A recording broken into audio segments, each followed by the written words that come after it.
Maoist ప్రభావిత ప్రాంతంలో ఉన్న విద్యార్థులు పరీక్షలు రాసేందుకు ఛత్తీస్గఢ్ సర్కార్ కీలక నిర్ణయం తీసుకుంది. సరిహద్దు ప్రాంతంలో ఉండే జయగురుకొండ గ్రామానికి చెందిన 36 మంది 10th ఇంటర్ విద్యార్థులు పరీక్ష రాసేందుకు గాను ప్రశ్నాపత్రాలను హెలికాప్టర్ ద్వారా వారి గ్రామానికి తరలించి పరీక్షలు రాసేలా చర్యలు తీసుకుంది.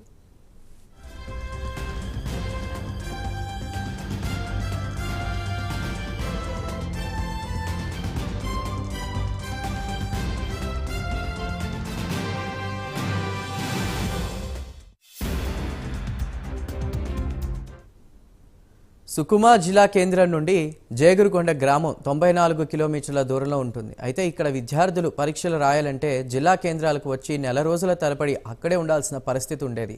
ఇది గమనించిన రాష్ట్ర ప్రభుత్వం జయగురుకొండలోనే పరీక్షా కేంద్రాలను ఏర్పాటు చేసి హెలికాప్టర్ ద్వారా ప్రశ్నాపత్రాలను తరలించి ఎలాంటి ఇబ్బంది లేకుండా ఎగ్జామ్ రాసేలా చర్యలు తీసుకుంది. దీంతో ప్రభుత్వ నిర్ణయంపై విద్యార్థుల తల్లిదండ్రులు ఆనందం వ్యక్తం చేస్తున్నారు.